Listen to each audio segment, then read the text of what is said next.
리얼리티 트랜서핑 제51장 영혼이 실현되지 않은 섹터에 의도적으로 자신을 동조시키게끔 가르치는 것과 영혼이 마음에게 하고 싶어 하는 말에 마음이 귀 기울이도록 만드는 것은 결코 쉬운 일이 아니다. 작은 것부터 시작하자. 영혼은 두 가지의 대조적인 느낌을 가지고 있다. 편안한 기분과 불편한 기분이 그것이다. 마음은 이 느낌들을 이렇게 해석한다. 기분 좋다와 기분 나쁘다. 자신 있다와 걱정된다. 마음에 든다와 마음에 안 든다. 우리는 삶에서 내딛는 발걸음 하나하나마다 이것을 할 것인지 저것을 할 것인지 결정을 내려야 한다. 물질적 실현 상태는 가능태 공간 속을 움직여 간다. 그리고 그 결과로 우리는 인생이라 불리는 것을 얻는다. 우리의 생각과 행동에 따라 특정한 섹터들이 실현되어 가는 것이다. 영혼은 정보장에 접근할 수 있다. 영혼은 아직 현실화되지 않았으나 다가오고 있는 섹터들에 놓여 있는 것을 어떻게든 미리 내다본다. 만일 영혼이 아직 현실화되지 않은 섹터에 동조한다면 이것이 실현되었을 때 좋든 나쁘든 무슨 일이 일어날지를 알게 될 것이다. 이런 영혼의 느낌들이 마음에게는 편안한 기분이나 불편한 기분과 같은 모호한 느낌으로 인지되는 것이다. 영혼은 앞으로 다가올 일을 미리 아는 경우가 많아서 미약한 목소리로나마 그것을 마음에게 알려주려 애쓴다. 그러나 마음은 영혼의 목소리에 거의 귀를 기울이지 않거나 이런 어렴풋한 예감 따위에 전혀 의미를 부여하지 않는다. 마음은 펜듈럼에 사로잡힌다. 마음은 문제를 해결하느라 너무 바쁘고 자신의 행동이 합리적이라고 확신한다. 마음은 논리적 추론과 상식에 의거해 단호한 결정을 내린다. 그러나 상식적인 추론이 결코 올바른 해결책을 보장하지 않는다는 것은 잘 알려진 사실이다. 마음과는 대조적으로 영혼은 생각하지 않고 느껴서 안다. 그러므로 영혼은 실수를 하지 않는다. 사람들이 그것을 나중에서야 문득 기억해내고 외치는 이런 말을 얼마나 자주 듣는가. 거기서 좋은 결과가 나오지 않을 거란 걸 난 알고 있었는데 말이야. 우리가 해야 할 일은 결정의 순간에 영혼이 마음에게 하는 말을 명확히 알아듣는 법을 터득하는 것이다. 그것은 그다지 어려운 일이 아니다. 당신의 지켜보는 자에게 영혼의 기본 상태를 잘 살피라고 부탁해 놓기만 하면 된다. 당신이 어떤 결정을 내리고 있다고 가정해 보자. 당신의 마음은 펜듈럼에 완전히 사로잡혀 있거나 아니면 문제를 해결하는데 몰두해 있다. 새벽별이 속삭이는 소리를 들으려면 영혼의 기분 상태 살피기를 제때에 기억하기만 하면 된다. 이것은 너무나 사소한 일이라 흥밋거리조차 되지 않는다. 하지만 사실이 그러하다. 유일한 문제는 자신의 기분에 주의를 기울이는 데 있다.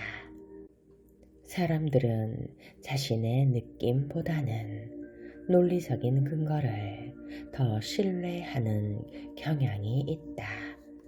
그래서 영혼의 상태에 주의를 기울이는 법을 잊어버린 것이다. 당신이 가능한 여러 해결책 중 하나를 머릿속에 생각하고 있다고 해보자. 이 순간의 마음은 느낌이 아니라 상식적 추론에 이끌리고 있다. 이런 순간의 마음은 전혀 느낌을 감지해 보려고 하지 않는다. 하지만 만일 기억하기에 성공한다면 자신의 느낌을 살펴보라. 상황 속에 뭔가가 당신의 경각심을 높여놓거나 불안하게 만들고 있는가?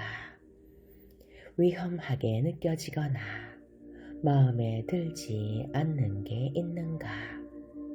이제 결정을 내려라. 마음에게 잠시 입을 다물도록 명령하고 그 해결책에 대해 스스로 물어보라. 느낌이 좋은가 아니면 나쁜가?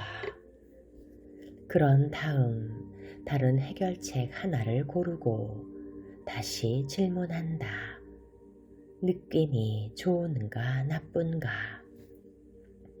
만일 뚜렷한 느낌이 없다면 그것은 당신의 마음이 아직도 귀 기울여 듣는데 아주 서툴다는 것이다. 당신의 지켜보는 자로 하여금 더 자주 당신을 깨워서 영혼의 기분을 살피게 하라. 하지만 당신의 질문에 대한 답은 정말 애매모호할 수도 있다. 그런 경우에는 그런 부정확한 데이터에 의지해서는 안 된다. 그때는 마음이 제안하는 대로 행동할 수밖에 없다. 아니라면 질문을 좀 더 단순하게 만들어야 할 것이다. 만일 그래, 이건 나에게 좋은 거야. 혹은 이건 나에게 나쁜 거야. 라는 분명한 대답을 얻을 수 있었다면 그것은 새벽별이 속삭이는 소리를 들은 것이다. 당신은 이제 답을 알고 있다. 하지만 그것이 곧 영혼이 시키는 대로 당신이 행동하리라는 뜻은 아니다. 우리가 언제나 자신이 바라는 대로 자유롭게 행동할 수 있는 것은 아니다. 그렇기는 해도 최소한 이제 당신은 실현되지 않은 섹터에서 무슨 일이 일어날지를 알고 있다. 간청하는 자, 요구하는 자, 싸우는 자. 사람들이 삶의 다양한 상황에서 보여주는 두 가지의 극단적인 태도가 있다. 즉, 자기 의지가 없는 종이배처럼 흐름에 맡기고 따라가는 태도와 자신의 방식을 고집하면서 흐름에 거슬러 노를 저어가는 태도다. 어떤 사람이 아무것도 스스로 나서서 하지 않고 아무것도 성취하려고 애쓰지 않고 그저 제자리만 지키고 앉아 있다면 삶이 그를 이끌고 갈 것이다. 이런 경우 그 사람은 펜듈럼의 꼭두각시 인형이 되어 펜듈럼이 그의 운명을 마음대로 결정하게 된다. 그런 태도를 취함으로써 그는 자신의 운명을 선택하기를 거부하고 있는 것이다. 미리 정해진 운명을 따르는 것이 그의 선택이다. 될 대로 되라. 이런 생각에 동조함으로써 그는 운명은 벗어날 수가 없다고 주장하는 것이다. 그의 말은 전적으로 옳다. 왜냐하면 가능태 공간에서도 그에게는 마침 그런 운명이 주어져 있기 때문이다. 이런 선택을 하면 그 사람은 무기력하게 자신의 운명에 불평이나 하면서 더 높은 힘의 도움만 기다리고 있을 수밖에 없다. 다른 사람의 손에 자신의 운명을 맡긴 사람이 걸어가는 인생길은 두 가지가 있다. 첫 번째 길을 따르면 그는 펜듈럼이나 어떤 더 높은 힘 앞에 굴복하여 은혜를 베풀어 목숨만 살려달라 간청한다. 펜듈럼은 간청하는 자에게 일을 시킨다. 그러면 그는 평생 펜듈럼에게 굽실거리면서 그 대가로 간신히 빵 부스러기를 얻어먹는다. 간청하는 자는 순진하게도 더 높은 힘에 호소하지만 그 힘은 그에게 관심을 주지 않는다. 간청자는 모든 것은 신의 손에 달려있다 라고 말하면서 자신의 운명에 대한 모든 책임을 져버렸다. 만일 그렇다면 당신이 할 일은 정성껏 비는 일밖에 없다.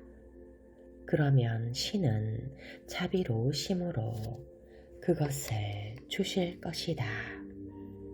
산과 골짜기들이여, 강과 바다들이여, 오 하늘이여, 오 땅이여, 당신의 권능 앞에 엎드려 경배합니다. 저는 경외와 믿음으로 가득 차 있으니 당신이 저를 도와 조간 신문을 사게 해주실 것을 믿습니다. 너무 과장하는 게 아니냐고? 전혀 아니다. 이 높고 위대한 힘에게는 조간 신문이나 웅장한 궁전이나 다를 바가 전혀 없기 때문이다. 이 힘에게는 모든 것이 가능하다. 그리고 당신이 원하는 것을 얻지 못했다면 그것은 분명 당신이 신의 마음에 들도록 제대로 빌지 않았기 때문이다. 그렇다면 계속 간청해 보라. 러시아 농담에 이런 이야기가 있다. 한 사내가 소파에 누워 기도를 했다. 오 신이시여, 제가 부자가 되게 해주소서. 당신은 모든 것을 하실 수 있지 않습니까? 당신의 전능한 힘을 믿습니다. 당신의 자비를 빕니다. 그러나 신은 안타까워하는 목소리로 이렇게 말했다. 이봐, 이 친구야. 최소한 복권이라도 한 장 사지 그러나. 이건 참 배짱 편한 태도다. 자기 책임은 모두 밀쳐내고는 대신 자기의 내적 중요성에 빠져서 뒹굴고 있는 것이다. 중요성이 여기에 왜 끼어드는가? 이 사내는 자신이 아주 중요한 사람이라고 상상하면서 거룩하고 자비로운 신이 그 한 사람의 행복을 돌봐주리라고 믿고 있는 것이다. 신은 인간에게 이미 과분한 것, 곧 선택의 자유를 주었다. 그러나 인간의 본성은 어린 아이와 같아서 그 선물을 받으려 하지는 않고 불만만 끝없이 늘어놓는다.